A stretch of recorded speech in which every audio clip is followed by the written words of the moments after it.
Mbote na balandi na biso partout dans le monde, mikolo yo attaque sans recul. Tokoki jamais ko tolérer le sous kovanda puisque tout moni banguna ya mboka oyo ba telemi bazali ko multiplier toujours ba plan machiavélique pour na mboka na biso. Mboka oyo ezaya ba congolais de père et de mère. Bino bato bozo sala ba réunion na bino na butu na mpoasa toko bimisa bino. Tozana ba liste na bino puisque tozwaka déjà ba rapport chaque jour. Tokotike la bino tante. Toyebi ke Rwanda azali ko attaquer biso. Ba plan nyonso zo salema toko banda ko bimisa. Tozo senga na muko antombolo fachi beton azala très prudent na bato nyonso baza pembeni na ye. Na minute toyebi te nani azanani. Na minute toyebi te nini batu bazoluka parce que le Rwanda azali prêt à kosala nyonso. Juste kaka pa ko neutraliser pouvoir oyo. Akoka ko neutraliser chef de l'état fachi beton. Boyebi tangu Laurent Désiré Kabila azalaki na bomoy. Akomaki na bitumba na makasi parce que telemaki en 1998. Alobaki tous les Rwandais bazonga. A signé ki Rwanda, a déclaré ki guerre na Rwanda. Et puis akendaki plus loin boyokaki alobaki boye. Ne jamais trahi le Congo.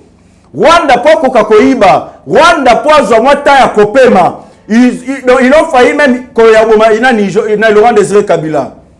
Ils ont créé des cabales juste pour éliminer Joseph Kabila pour Azala qui menace pour Nabango.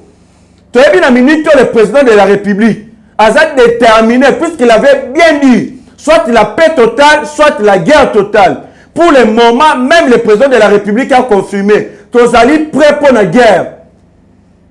Bino nyonso vous avez approché à chef de l'État. C'est le moment de travailler. Bo tia bolingo. Pour Namboka, pour le président Félix Antoine Tshisekedi Tshilombo. Biso toko protéger chef de l'État, il y a ça des pères et des mères. Toko protéger na ba façon nyonso. Cette fois-ci to se décider to barrer bino nzela. Ba plan na bino bozo sala, bino batu boza pembeni. Tozo lo bana bino bo keba. C'est pour cela nous demandons au président de la République Félix Antoine Tshisekedi Tshilombo nettoyer cabinet na yo. Nettoyer cabinet na yo parce que ba magui ezebele na cabinet. Batu batondi kuna après si ba uteli eyebanité. Ba sala akutelo mo na présidence te ya koyede yo. Apa kaka kolia mbongo ko s'enrichir, ko sala ba ambiance. Nous demandons au président de la République à nettoyer entourage na ye. Rwanda azali prêt à affronter biso. Toyebi na sima Rwanda ba multinationaux bazawana parce que Rwanda eza muke azali financer azali soutenir les multinationaux. C'est pour cela le président de la République doit être vraiment très prudent sur tous les plans. Même entourage nae cette fois-ci mu kwantombolo tozana na moment ya kopesa batu ba confiance te. Tozana moment ya kopesa batu ba confiance te. Bato nyonso pesa bango confiance bazala pembe no ba trahira yo. Bato nyonso pesa confiance. Même François Beya, qui proche na yo, chargé en matière de sécurité à chef de l'État, a trahir yo, a bandaki ko bomisa coup d'État contre yo. Vital Kamerhe, directeur ya cabinet, na présidence batu bakufa jusqu'aujourd'hui. Peuple atikala koyeba cause ya loi batu bakufa na présidence te. Na minute to komi na guerre na Rwanda, mukwa tombolo, sala vraiment très attention na entourage na yo. Poto zo yo kebele. Mais cette fois-ci, tu as un niveau de dénoncer à côté de la combo. Bino batu aux approches à chef de l'État. Tu as bino protéger les biso parce qu'il est des pères et des mères. Cette fois-ci, tu as prêt à nyonso. Tu as la bino tenté. Attaque sans recul biso na bino. Le peuple gagne toujours. Félix Azali oyo nzamba za tindeli biso na mboka. Félix Azali oyo nzamba za tini pona libérer République démocratique du Congo. Félix Azali oyo nzamba tinda en République démocratique du Congo pour na libérer biso ndenge Moïse azalaki envoyé par Nzambe pour na libérer bana ya Israël. To perdaki contrôle catégoriquement na mboka na biso. Ba étranger ne bakomaki ba kolomboka. Nous avons été dirigés pendant 20 ans par un Rwandais. Oyo toyebi ki azali Rwandais de père et de mère. Ayela biso na identité ya kozala mwana Laurent Désiré Kabila oyo azali te. Par accident, Hippolyte Kanambe Kazembe nous a dirigés dans ce pays. Même Boston Kangana dans ce pays, il y a clairement. Et comme ça, Hippolyte Kanambe Kazembe a Rwanda, tout le temps, école primaire. Et quand vous singa ndenge ni comme président na mboka oyo République démocratique du Congo, même ba proche na ba kamoka. A diriger biso na mboka oyo par accident. To perdaki catégoriquement contrôle ya mboka na biso. Na ko bunda chef de l'État, na détermination na ye, to koki ko récupérer 70%. Ya contrôle ya mboka oyo to récupérer 70% grâce ya Fachi Béton.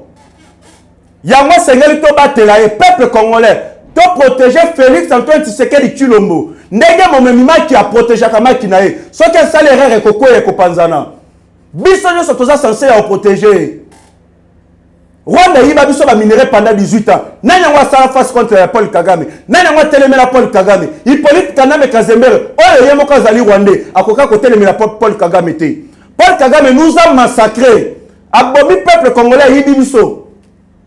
Nous avons soutenir Hippolyte Kaname Kazemere. Et cette fois-ci, nous avons président Mwana Yamboka de père et de mère. On est censé protéger. On est là, on est déterminé.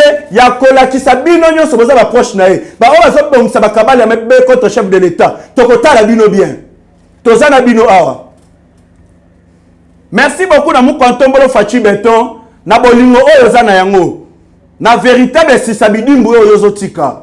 On le va clairement, dans le régime, chantier, mon côté, inachevé.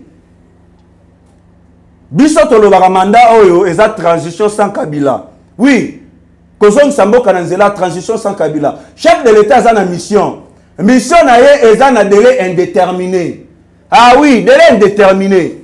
On est prêt, on est déjà capable d'accompagner une sur le plan spirituel, Tozali. Naba média tozali toko soutenir Mukantombolo Fachi Béton. Merci beaucoup pour nos travaux de construction. Il y a école na ba hôpitaux na territoire de Chilengi, na Miyabi et puis na Katanda. École kitoko, hôpital kitoko. O bazalaki abandonné, bazalaki négligé pendant règne ya Hippolyte Kaname Kazembere. Tomoni ba construction ba makambo ebela malamu comme ko salema. Au coup de jamais pour imaginer grâce à la volonté politique de Fachi Béton. Asuki wanate bolandi binomoko Jean-Pierre Bemba Gombo na niveau ya Gemena. Jean-Pierre Bemba za sincère à tout belé à l'obi vérité. Oya nzambe ba bundisa kate bino batu bozo bundisa. Nzamba azali biso peuple tozali. Fachi azana nzambe azana peuple o balingi. Jean-Pierre Bemba lobi banana botama. Natikala donc bandana botama ce qu'a dit Jean-Pierre Bemba bandana botama ba parents na ngai Jean-Pierre Bemba Gombo balaki sanga kaka ba panneau solaire ba poto courant na Gemene za kate eloko moko te natikala jamais comment na courant to plaider et pas chef de l'État ngai na yo na Gemene na zuna moni courant alors, il va mettre la Fachi Béton maboko, il va mettre le chef de l'État maboko en désordre. Alors, il Zongo, depuis l'époque coloniale, ça fait plus de 50 ans à Zongo. Batikala koyeba oba bengi couranté. Batikala koyeba oba bengi couranté. Bana kutu babota makuna bayebi na bako couranté. Muko antombola bundi azongi si courant na Zongo. Courage ezongi na Zongo, bana bazo bulango ba étoile kiti na se. Papa, telle étoile qui tient assez. Papa lobi non, les étoiles étaient courant grâce à Fachi Béton. Quelle volonté politique. C'est ce qu'a dit Jean-Pierre Bemba Gombo lobi. Depuis que je suis né, je n'ai jamais vu électricité à Gemena. Même quand j'étais enfant, mes parents m'ont montré tout simplement des poteaux, mais sans fil, ni quoi que ce soit. Aujourd'hui, grâce à Félix Antoine Tshisekedi Tshilombo, la ville de Gemena est électricité. Remercions sincèrement chef de l'État. Azongo plus de 50 ans dans le noir, sous Félix Antoine Tshisekedi Tshilombo électrifié. Le véritable monde Mboka Sisabidimbu, binobo yibaki bambongo na ba poche na binobo koma ba millionnaire na ba milliardaire. Mukwa tombola lobby Mboka Congo oyo, il faut que de liboso. Comment se fait-il nous avons un pays le plus riche du monde, mais avec la population le plus pauvre du monde? Richesse n'y a Congo comment ebino ba un individu. Tozala ba dossier belé, ba kokanga ba tu en désordre, ba o ba yibaki na libenga ya l'État. Moukan Tombolo, sur la politique, sur la diplomatie qu'il a, alors qui n'a qu'à fouiller dans le passé, mais posons-nous la question. Affaire, il y a Vital Kamere, plutôt il y a Matata Pogno. Et ça, il y a futur ou bien il y a passé. Donc, il faut fouiller dans le passé. La loi aussi, le vote est protégé. La loi est protégée. Kokoya, Boko Kangama. Bino nyoso boko kima boko tika mboka oyo. Na Gambi bomona yaya jamais. Asundola politique président akota kana diriger malam. Hippolyte Kaname Kazemera kozonga na mboka na Rwanda avec tous les étrangers qui ba accompagner qui est. Bino nyoso boko zonga. Tozi tomoni de père et de mère et bandi makambu. Bolanda qui annonce ya Christophe Lutundula. Oyo azali ministre des Affaires étrangères, il y a parti à Moïse Katumbi. Ensemble. Christophe Lutundula Lobaki n'a quitté Moïse Katumbi parce que j'ai vu la volonté politique de Félix Antoine Tshisekedi Tshilombo. Oyo azana ngo posa ko changer Bokao. Mais Moïse Katumbi est en train de lui combattre to éviter ce kazo lukani. Muto azana bolingo ya ko sala malamu na mboka. Ya Christophe Lutundula a quitté qui ensemble à Moïse Katumbi. Alors le candidat na 2023 c'est Félix Antoine Tshisekedi Tshilombo. Toye comment na Moïse Nzangi ministre ici. Hier après ça qui n'a nous communiqué. Boye ba na époque Hippolyte Kaname Kazemere oza professeur babino professeur mona ngo lokwa ingir. Professeur à université bazo mona zo ba benga ozo mona ngo lokwa ingir. Salaire médiocre. Mukwa tombo la zu pouvoir améliorer salaire ya ba professeur d'université. Après ça ba jeep même na ba député. Ba palisado ezo ya kawana. Ba député bazwa. Na ba misusu ba finga ba combattant devant la caméra. Ba lekana devant ba journaliste ba finga yango me bazwa ba mituka. Matin fayu le vana na fada eros. Adef muzi te vana na fada eros. Me ba finga yango. Na o bozi boyebi soki ya député o soka zaso ya lamuka soki ya nani alataka nani combinaison wana. Bazwa ba mituka me ba kosa bino. Première lot annonce Moïno Zangi. Première lot ya ba mituka eye pona ba professeur de l'université. Bon ba dotambo la pena mituka. Nous devons respecter les professeurs de l'université. Et c'est très important qu'on les capables ministres, députés, même les mandataires. Parce que les professeurs ont mérité valeur. Ce sont eux les ministres. Ce sont eux les même le président. Ce sont eux les députés. Ce sont eux les tous les mandataires et entreprises et l'État. Pas ça va valeur. Nous quand on la pèse valeur silence radio. Bozo lobate bozo vendre bozo lukelo comme bon comment kozwam makambo ya kitoko bo déformer yango. C'est le moment pour féliciter même le chef de l'État silence radio. Tout le monde qui même un journaliste qui est devenu le journaliste de Moïse Katumbi. Oh Moïse Katumbi a manipulé ka bango na bambongo. Na mboka na biso toza na ba journaliste d'investigation te. Peter Tchania qui n'a plus loin. Il y a quoi attaquer chef de l'État na Kolobabwe. Le peuple d'abord aux abois. Alors le peuple d'abord abandonné. Oui, essence c'est je mati, mais dis donc, ça devient quoi? Tel Kindoki. Situation et essence est mondiale. Situation et essence est mondiale. Parmi les pays, essence c'est je mati. Bisonne mitoza coûte moins cher. 1,2. 1,2 dollars. Essence c'est pas la bisonne moins cher. Na ba France, c'est 1,30. Na ba mboka musu sur le banini. Bisonne coûte moins cher. Grâce à Fachi Beton la politique nae. A pèse un mois cadence à malam. Vous les caractères pour nous diaboliser. Bino bandoki à Congo. Ba journaliste et ba un individu ou ba autres travailler pour nous intérêt à ba étranger. Après Moïse Nzangi paie à ça qui déclaration a quitté Moïse Katumbi candidat en 2023 ils a Fachi Beton. Tomoni pe Modeste Mutingana yepe a quitté aussi Moïse Katumbi. Alobi non tolanda de père et de mère Fachi Beton. O azana bolimo ya mboka, o azosala musala na intérêt ya peuple général, na peuple congolais en général. Bango nyoso ba quitter na bango Moïse Katumbi aza étranger. O azana papa juif grec, maman na zambien. Ba quitter, babi nous sommes derrière Félix Antoine Tshisekedi Tshilombo et c'est lui notre candidat en 2023. Fachi Beton. Bozi bovandi toyoki Olive Lembe. Aza bimi azo passer le comment je ne sais pas ce que Olive Lembe a dit, sauf qu'il a une maîtrise à Malobo à lobby. Olive Lembe a dit ceci. Je compare le fils cadet à quelques-uns parmi nous qui ont parfois le plaisir d'aller inaugurer des œuvres dont ils n'ont pas posé de première pierre. Mais en tant que famille, ça ne peut que nous réjouir puisque nous avons le fils aîné qui est Joseph Kabila Kabange. Ce qui a dit Olive Lembe. Boza ko se rappeler Hippolyte Kanambe Kazemira Lobaki. Tangu ya zalaki na pouvoir azangaki 15 personnes ya malamu. O bakoka opesi ba conseil ya malamu pour diriger bien. Yemoko nanu ya liboso médiocre. Parmi les 15 banda luka ya malamu azwaki te bangonyo sona ba médiocre, bangonyo so ba miyibi. Moi si azalaka la première conseillère ya Mobali. Tangu Hippolyte Kanambe Kazemira Lobi azangaki parmi les 15 azalaki na bato malamu te. Y compris Olive Lembe po zalaki mabe. Okoka kopesa ye conseil te, afunda kio stratégiquement. La première conseillère ya Mobali eza mwasi yo Olive Lembe. Conseil ni opesa keta mozale na pouvoir. Ozole ba ke Mobali na yo tokomi ko inaugurer ba chantier o totika to posa première pierre te. C'est que même tu as dit aux en contrôle na yango te parce que moi je vais te démontrer qu'est-ce qu'on appelle la continuité de l'État. Mokata même vous devez le savoir Olive Lembe, c'est pour toi que j'nazolo bana makambo yo.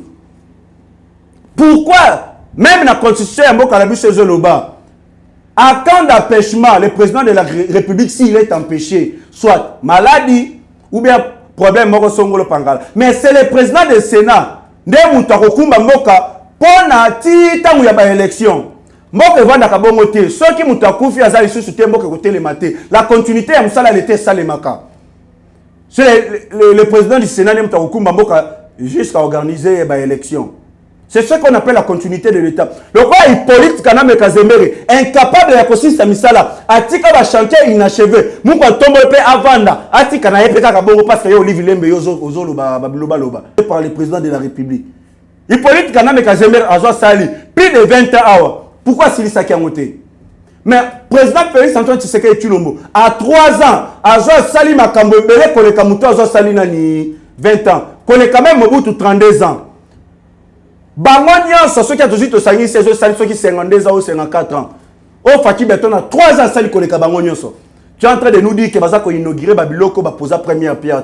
Mobile va poser première pierre. Et là, on y a ça zéro. Car biloba. Vous comprendre de l'autre côté. C'est pour cela que nous même plus loin à Kolobake. Hippolyte Kanambe Kazemere a postulé en 2023. Tandis que notre constitution nous dit, dans l'article 220, et le dit clairement que Hippolyte Kanambe Kazemere, pour y zonga na bokonze, sengeli akufa, abotama na identité ya sika. C'est clair. Aza sénateur en vie, à côté la sénateur en vie. À côté jamais cause à la ministre. À côté jamais cause à la mandataire. Dans l'entreprise, il y a l'État. À cause à la même pas chef du quartier ni bourgmestre. Article un titre sénateur en vie, point barre, c'est tout. Vous ne comprenez même pas, même les Némi Moulani en train de dire que rien n'empêche Hippolyte Kanambe Kazemere de postuler en 2023. Mais dis donc, Hippolyte Kanambe Kazemere a réussi, il y a comme Sabino Babouri. Mais bien sûr, vous êtes des bourris. Vous avez démontré, biso yango, courant vous pouvez rabat dans la université, c'est pas au bino besoin de biso dans la écran. Vous allez se contredire dans la matière, vous pouvez savoir. Il y a un chef de l'État qui n'a plus loin lobby enseignement République démocratique du Congo à 0. C'est grâce à vous. Hippolyte Kanambe abomi nyonso. Abomi ba entreprise nyonso à l'État abomi jeunesse congolaise. Article la biso ba Paris foot ba Pemi ba Guinée ba Bombe. C'est ce que Hippolyte Kanambe Kazemere a laissé. Mais vous êtes en train de passer de dire ceci, cela, je ne sais pas ce que vous avez ce que vous êtes en train de dire. Manque ya elo kakoloba vertige. Tomoni Zoé Kabila. Autrement, a changé comme mi commissaire Mwanzambala. Hier, à l'Obiboé, la stabilité d'un État commence par le respect de la Constitution, des tests légaux et des règlements. Mais Mwanzambala, Zoé Kabila, c'est ce que toi tu es en train de nous dire que oh, la stabilité d'un État, c'est le respect de la Constitution. Est-ce qu'Hippolyte Kanambe Kazemere, le président de la République démocratique du Congo, est-ce qu'il a déjà respecté la Constitution? À Salissa, à l'élection en 2018, à respecter un délai constitutionnalité, à respecter un délai constitutionnalité, qu'est-ce qu'Hippolyte Kanambe Kazemere a respecté comme constitution Mbokanabiso? A violé plusieurs fois la constitution. Sauf que constitution Mbokanabiso, et Zalaki moi si, mais le docteur Mukwege a l'ingaki banda ko sala opération à Luka Bomsezo Simbaka parce que c'était déjà la catastrophique. A violé la constitution plusieurs fois. Docteur Mukwege Koloba, oh, ils ont mission impossible, je ne peux pas les réparer. C'est ce que Hippolyte Kanambe Kazemere a fait. Yo Mwanzambala, tu es en train de nous dire le respect de la constitution, de tout ce que tu es en train de dire là. Quand tu étais le gouverneur à Tanganyika, qu'est-ce que tu as fait? Incapable de diriger la Tanganyika.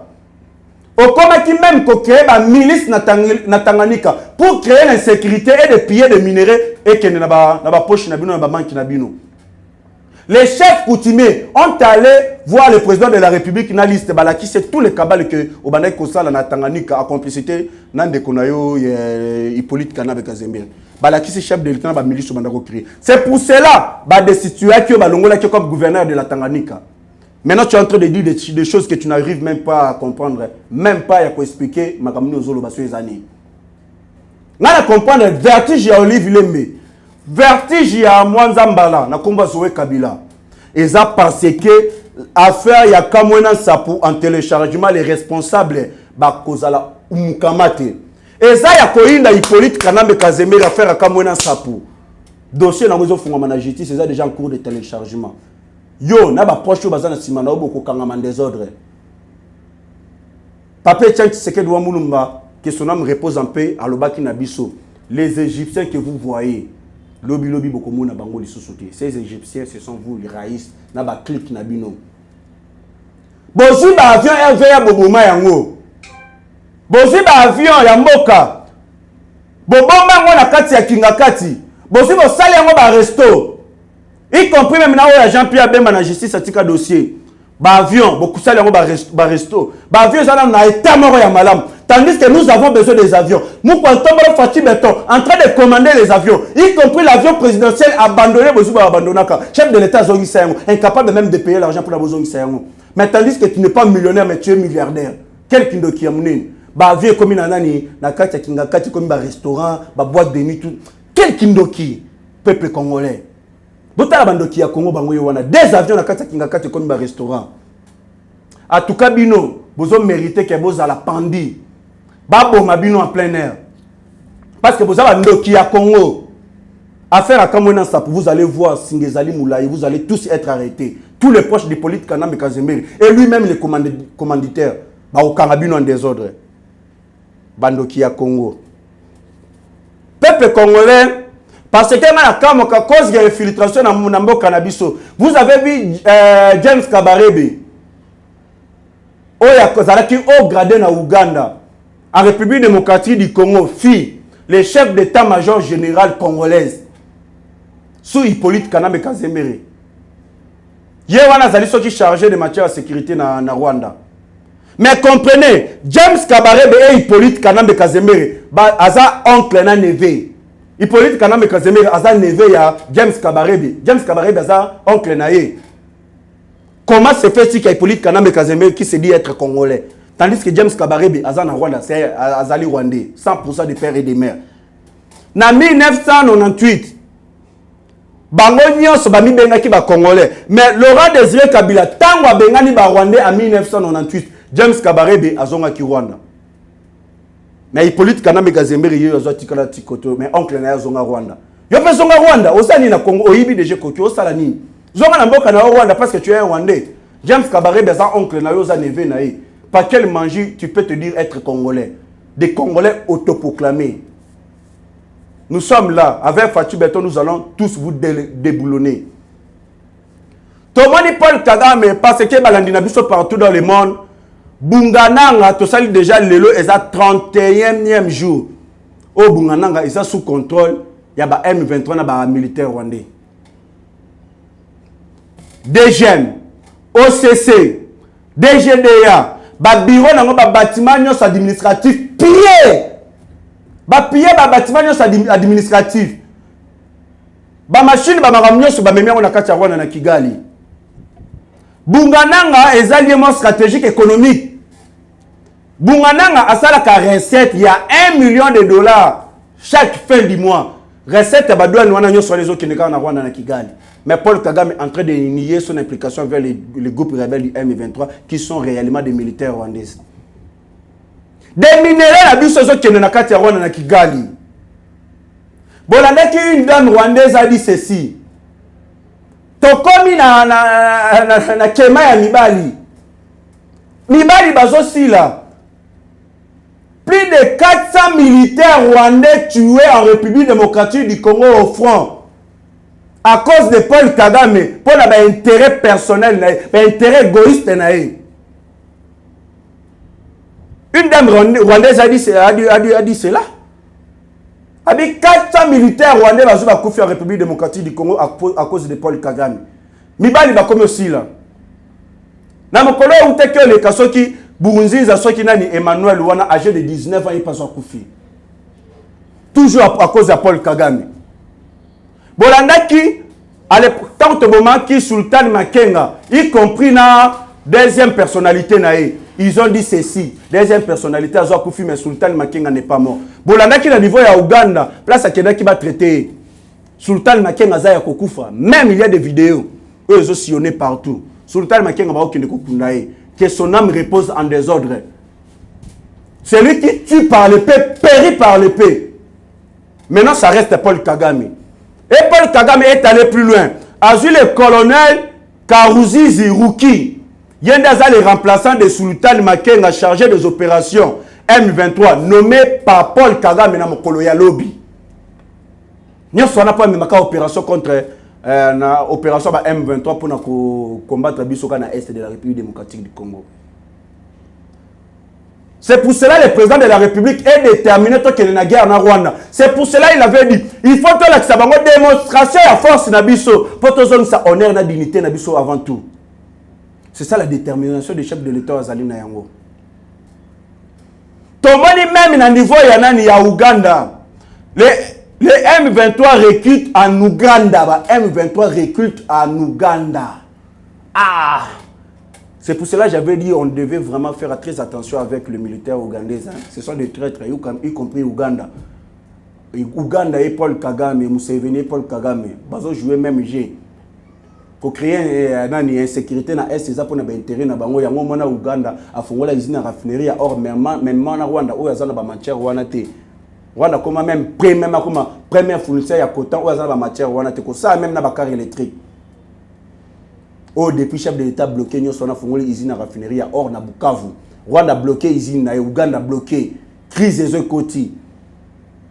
Ba comme on sala ba téléphone cellulaire, ba machine na ni portable wana ordinateur wana. Nyo so kao ici ba matière iso ya lisosute. Grâce à Fati Beton na état de siège bloqué maintenant la jeunesse ougandaise est recrutée par les M23 pour mener la guerre en République démocratique du Congo, a révélé le commissaire du district de Kisoro.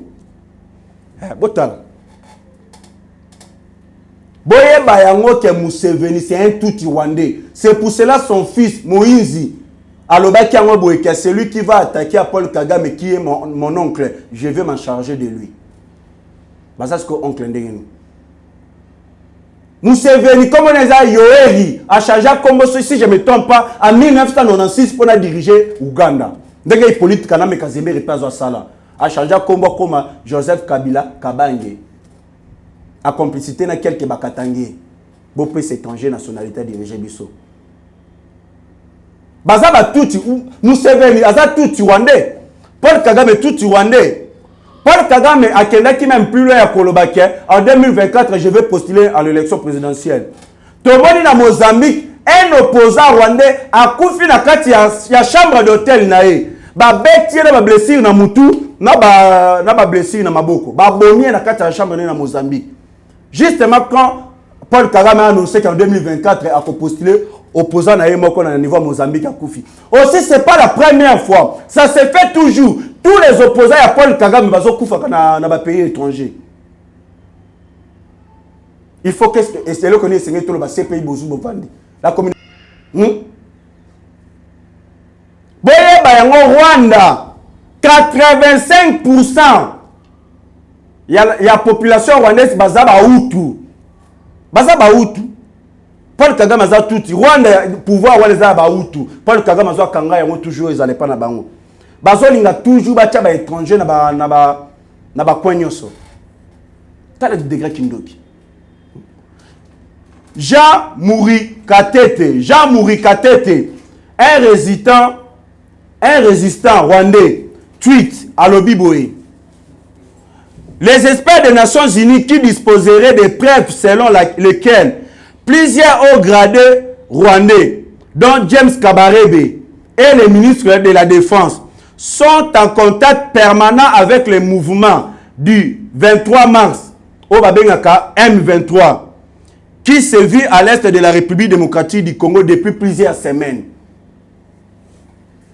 Jean Mourikatete. Alobi ba expert ya Nations Unies boza na preuve. Naba allo ya James Kabarebe na ministre de la Défense à Rwanda. Ndenge ba solo la ka plusieurs fois na ba M23. Ndenge ba pesa bango ba tactique ba ye baba kota ba déstabiliser est ba yi ba minérer tout. Ba expert ya Nations Unies boza na yango, boza na ba preuve nyonso wana, mais bokanyi maboko parce que ce sont vous force les na sima Paul Kagame. Parce que Paul Kagame connaît bien qu'il est capable d'affronter la République démocratique du Congo. Sur tous les plans, c'est pour cela que vous avez maintenu l'embargo de Minduki pour faire sa force. Vous avez fait sa Minduki pour déstabiliser l'Est. Parce que la communauté internationale, les multinationaux, vont vivre dans la sécurité de la République démocratique du Congo pour mieux plier nos richesses à l'Est de la République démocratique du Congo. C'est pour cela qu'ils sont en train de soutenir le Rwanda. Même les partenaires privilégiés, Bazi ba décida qui a voté embargo et à la maintenir contre la République démocratique du Congo pour que tout consommer Mamandou quitter. Mais quand Poutine a annoncé, je suis prêt à couper ça, République démocratique du Congo, ba armes sophistiquées, tous les bibundeli o baza ngo bosenga ba koka ko bunda ko défendre les teni ya mabele na bango. Ba européen ba eu vertige total. Vladimir Poutine est allé plus loin à Kolbana occidentaux. Botita makambo zo Italie Afrique. Même Herman Cohen, l'ancien secrétaire général des États-Unis d'Amérique, a dit ceci. Je demande à la population congolaise, Naya Mali, Botelema, revendiquer, barrer la route contre la communauté internationale, y compris l'ONU, Bambago, Anabalongola Yango. Quel bandoki? C'était à l'époque de l'Hippolyte Kaname Kazembere, en 2008. Amen a dit que le trafic d'armes, c'est pour cela en 2018 on nous a donné l'embargo dans le régime Ouana. Mon quantum a eu pouvoir automatiquement sanctionner Bonga Kekouya. Mais pourquoi les maintenir puisque la pratique les autres salles malicieuseté? Les militaires battent qu'elles sont armées pour maintenir l'embargo pour Nani. Pour vous faire voir, c'est la complicité, la communauté internationale, l'ONU, tout, basé sur Rwanda. Rwanda appelle ça comme arme, na ADF. Plutôt Rwanda appelle ça comme M23. Ouganda na ADF. Parce que ça va rebelle. Mais bango ba tikala jamais cause embargo. Pour la trahison entre la communauté internationale. D'ailleurs, même l'Afrique, les africains et non bino. Vous avez documenté les intérêts africains. Merci beaucoup, Namunkontombolo Fachi Béton, le président à la grande taille du Grand Congo. L'homme qu'il faut à la place qu'il faut. Le commandant suprême de l'armée et de la police nationale. Le garant de bon fonctionnement des institutions. Fachi Béton, le président des pères et des mères. Aux autres initiatives, il y a un état de siège. Oh, bah, tu vas combattre yango. Pour bazana ba groupe rebelle là-bas on a est, y compris en Bongo. Azana ba groupe rebelle là-bas est, ba Martin Fayulu. Bato nyoso ba proche nyoso Joseph Kabila. Ba vivre rapeka na koyiba ba minerai na insécurité na est. Yango ba créer ba groupe ba rebelle na bango. Y compris là ba député au peuple tinda ba lobela bango mais ba député na ba comment ba numéro 1 ya malheur ya peuple. Pour créer un groupe rebelle dans l'Est. C'est pour cela que Papa Mbosso est allé plus loin. Il y a des moraux ici. Vous, les députés qui se disent Bozana Bolingo, peuple, ou peuple dans l'Est. Mais ce sont vous, Namoyi Bozo, qui plaidez pour na bouti Bozo Bomabango. C'est pour cela que Papa Mbosso est allé plus loin. Il a sa liste. Il y a 27 députés nationaux. Vous allez impliquer dans le massacre de l'Est. Et pas le procureur général. Nous attendons ces députés. On a Italie. Procès na bango. Peuple congolais, Kokakoye Babato, Bazali Kobomabango. Traître Yamboka. Et d'ailleurs, même, ce que je pourrais dire, ces députés-là, ils étrangers. Ils sont Rwandais, dans l'Assemblée nationale, plus de 128. Dans le Sénat 44. Ils sont étrangers, ils ont trahi. Monter en puissance à nos FARDC. Le FARDC ont représenté ce jeudi à la presse deux groupes. Il y a Liboso, il y a 5 motards congolais. Congolais, n'a pas si na changement de mentalité, bande konanga ba congolais. Pour ni kimtema mabeboué. Basu va présenter 5 motards congolais arrêtés dans le secteur de Bachou, territoire de Beni, avec des vivres faits et plusieurs blocs ya kolia pour na kokine ko ravitailler ba ADF ba congolais. Changement de mentalité. bozo mema ba biloko ya kola bozo tele ko ravitailler ba ADF bazo boma bande kuna biso ba congolais pour l'intimité ma bébé. Hein?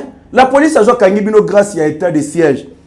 Deuxième, des combattants maï capturés dans des différentes attaques. La minute ba Kangi bango monter en puissance à nos FARDC. Pas congolais pour une trahison, bozo financier bo pesa ba rebelle, ba biloko ya kolia, ba kisi. Hein? Pour kaka, bazana force, bazo courage, ba kile ko bumaka bande kona bino ba yiba biso. Quel kindo ki ba peuple. Au changement de mentalité, botika kimte mama be kindo ki aboye. Hein? Oh mon Dieu. Au Chati, toujours bas congolais.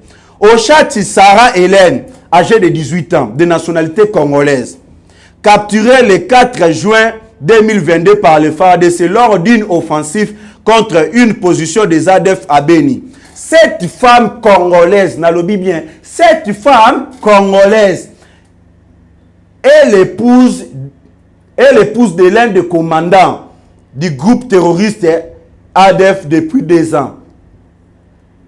Congolaise, wanaza moi si ya commandant, ya groupe ba rebelle, ya ba ADF. Moi si na asa congolaise.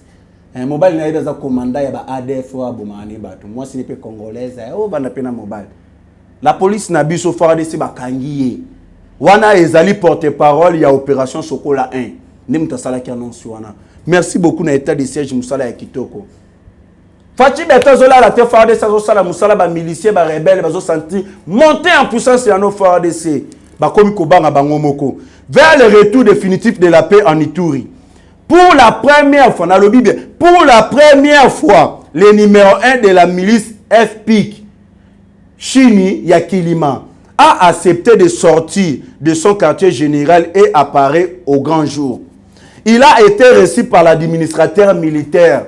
Azwa Bimia Lobi, Ngai numéro 1, Yachini Yakilima. Na Bimi na quartier général, na ye pas administration militaire, na ye komitika. Totika na biso bibundele to bunda te parce que monter en puissance en FARDC tozo banga to kufa. Totika expliquer ya mabe wana.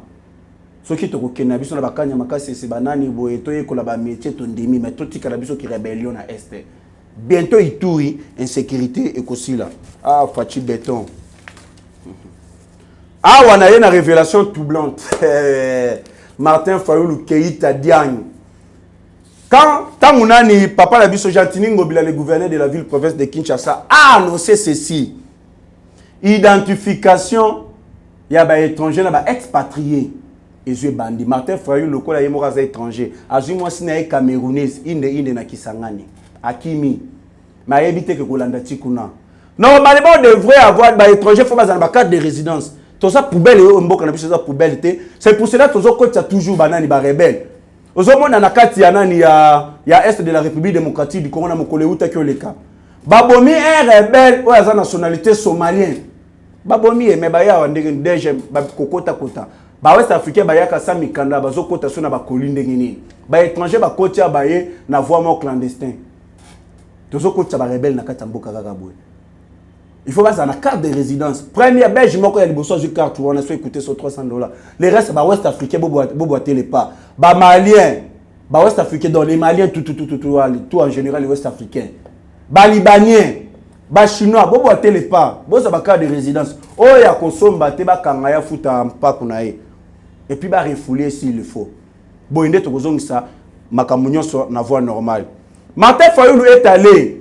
Na niveau ya Kisangani en train de dire ceci. Félix Antoine Tshisekedi Tshilombo à cette élection a respecté des normes constitutionnelles, délai constitutionnel. Alors ce qui a comme président de la République démocratique du Congo, alinga kasi c'est sécurité na est. Martin Fayulu koko sanani, yo zandokit. Yo koko sanani.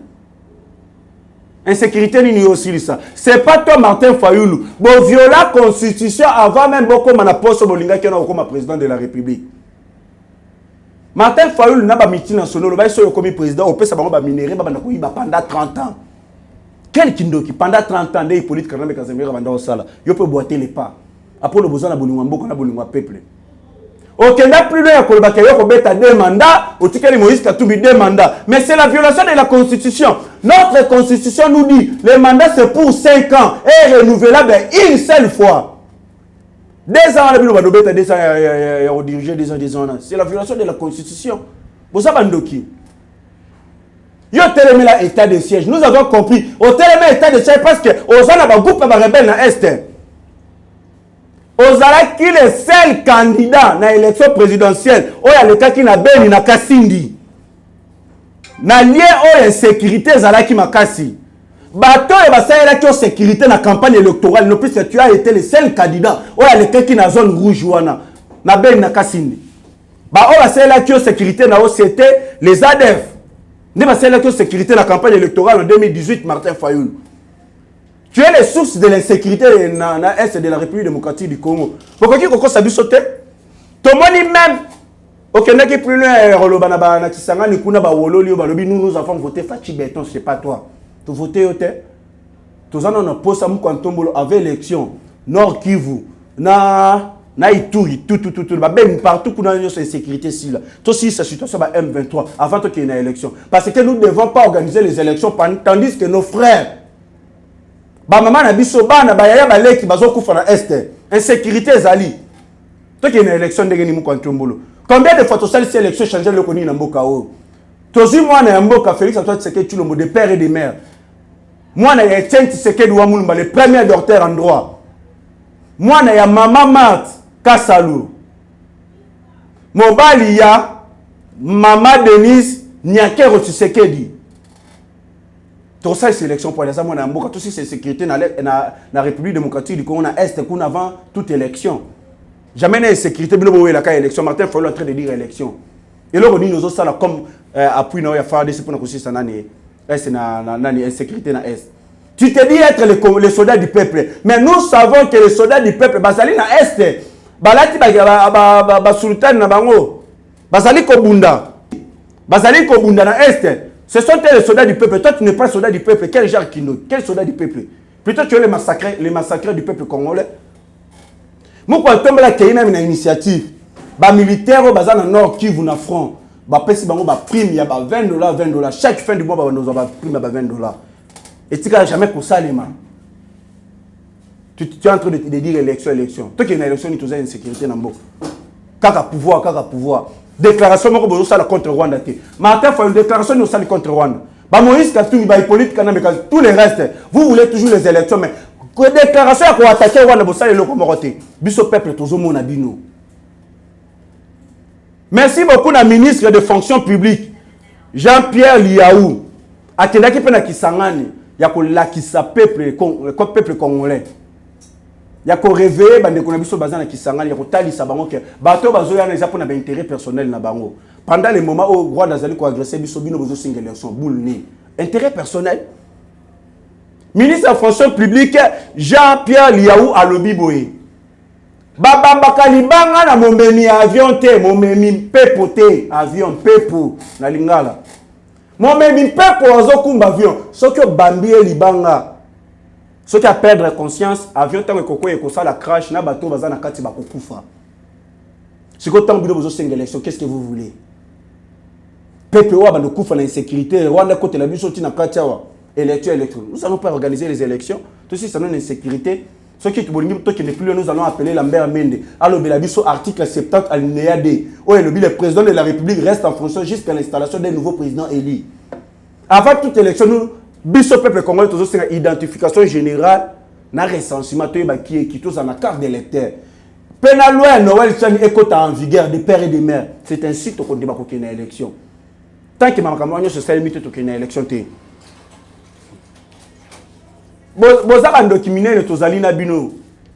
Merci beaucoup à ministre ya fonction publique Jean-Pierre Liaou. Nande ko kei ko contredit maloba ya Martin Fayoul. Après aussi ça na kisanga na kendaki na une église va sambela e. Balongola esprit o démoniaque ya président Eli. Balongola yango. Ah voilà, oh qu'est-ce qu'on a révélation. Oye komema ngai tina ko chité na ngai. Qui est Martin Fayoul? Biso peuple congolais to benga na kombo aza sénégalais aza kombo ya Keita Diagne ndenge toloba révélation troublant Yesu bimi ba mindele ba yebi qui est Martin Fayoul noko pesa bino historique na ye awa tozana politique ya pièce par pièce o attaquer Fatou Beto to binisi ba bore bomba na se nzungu. Quelle est la nationalité d'origine de Martin Fayoul Madidi? Par son vrai nom, comme on a Jean Fondi Njoya. Martin Fayoulou, comme on a Jean Fondi Njoya. Fils de Alain Njoya Kungu, d'origine camerounaise. Le père biologique de Martin Fayoulou ou Jean Fondi Njoya. Alain Njoya Kungu est né le 9 avril 1928. Aye Kokoufa le 6 juillet 2007 na Cameroun. Papa na yaza Camerounais. Toke kisiko côté ya maman na ye. Lelo ya so élection. Élection za Congolais. Élection ni oluka yo za mona mboka te. Élection yo za Congolais au Martin Fayoulou. Maman na ye comme na ye Salima Diop Fanta.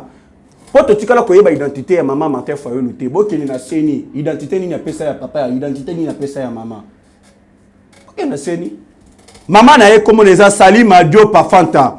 La mère biologique de Martin Fayoulou Madidi ou Jean Fondi Joya. Martin Fayoulou, d'origine sénégalaise, né le 24 mai 1932 à Dakar. Azwa Koufi le 24 novembre 2009 na Douala. Maman ya Martin Fayoulou n'a répété comme on a Salima Diop Fanta. Mère biologique ya Martin Fayoulou Madidi. Comme on a solo ya Martin Fayoulou Jean Fondi Njoya. Maman na d'origine sénégalaise. Abotamaki le 24 mai 1932. Waneza na Dakar, ayaki kokufa le 24 novembre 2009 na Douala. Vous comprenez ce que papa naza c'est un Camerounais, maman na zali sénégalaise. Yango bomona ki Martin Fayoulou abala la camerounaise. Alanda côté papa na ye, abala camerounaise parce que son père azali camerounais. Révélation to zali na yango puisque biso to lukaka ba bord place bombama. O attaquer Fachi Beton, ozana biso na nzela na yo. Biso to za ba soda ya Fachi Beton. Jean Fondi Njoya ou Martin Fayoulou Madidi. Hier abotami le 15 septembre 1956 na Douala. Il a grandi dans une extrême pauvreté, dans un bon lieu camerounais, entouré de sa famille paternelle et maternelle. En 1976, Martin Fayoulou Madidi ou Jean Fondi Njoya a décidé de quitter ses parents en direction le Sud pour s'immigrer en République d'Isaïr. Arrivé en République d'Isaïr, très jeune, Martin Fayoulou Madidi ou Jean Fondi Njoya commence à travailler dans une alimentation comme domestique. Il était surtout apprécié pour son caractère respectueux et modeste. Vu qu'il admirait beaucoup la politique, il a rencontré vers les années 80 les oligarques des Zaïrois. La pluie d'entre eux étaient les proches du président Mobutu. En 1991, il a participé à la conférence nationale souveraine, au sein dans laquelle il était vice-président de la commission économique. Vers 2003, Martin Fayoulou Madidi ou Jean Fondi Njoya a réussi à enterrer son passé et ses origines. En 2006, il était élu à la fois député provincial de Kinshasa. Il était élu. En 2006, il était élu à la fois député provincial de la ville de Kinshasa et député national. Il opte de siéger à l'Assemblée provinciale de Kinshasa, laissant ainsi son mandat de député national à son suppléant. En mars 2009, Jean Fondi Njoya devient catégoriquement Martin Fayoulou Madidi. Il a participé à la création de partis politiques, engagement pour la citoyenneté et le développement, ECIDE en cycle, parti duquel il est président. En élection législative de 2011, il est élu député national avec deux autres collègues du parti. Il démissionne en 2017 pour protester contre les reports des élections. En 2018, Martin Fayoulou Madidi ou Jean Fondi Njoya se déclare candidat à l'élection présidentielle. Yewana Boziboyebi, comme suite na yango abimaki candidat malheureux. Lelo azoyo lobanini kewa dirige mboka oyo. Identité, j'ai tous les preuves, nous avons des vidéos. Même Bamindele Bayebi. Boye Baba traite za Bamindele, Bango Batine de la biso toujours ba étranger. Baya bazwa pouvoir na mboka na biso po bango bazwa ba pourcentage na bango. Cette fois-ci, avec Fachi Beton, Toboyi, Yango, parce que le peuple congolais fongoli misu. nous sommes déjà déterminés à protéger le cannabis. Merci beaucoup na balandi na biso partout dans le monde. Merci beaucoup na ngandu la baronne motema ya Jésus-Christ na Godefroid Chibala na États-Unis d'Amérique. Na mama Beya Diaba na Montréal, maman na servante de Dieu Rachel Agnès Mesabu. Na pesi yombote mama na Bing Shing na Londres, monoko ya Moïse. Na chaîne na oso de mouton musala kitoko. Mamadou Polondo, les grands borseurs, yonem tolaki ça vraiment Fachi Beto ma confirmant Domba en Allemagne. Na pesi yombote. Na Roger Luma, Molobeli ya Fachi, na pesi yombote, sans oublier les grands caméramens. Na benga ke Glodystone H4. Na kombo ya Glody H4, na benga ke Glodystone H4 pour na bilili ya kitoko pe pour émission ya kitoko. Na pesi bino nyonso, merci beaucoup ba o ba kozana posa ko contacter ngai pour na ba reproche, ba information, o esengeli to meka ko dénoncer ba acte nyonso ya mabe ozo salema. O esengeli to lobela. Numéro n'angeza plus 243 89 60 77 556 89 60 77 556. Merci beaucoup tout le monde na mokolo ezali koya.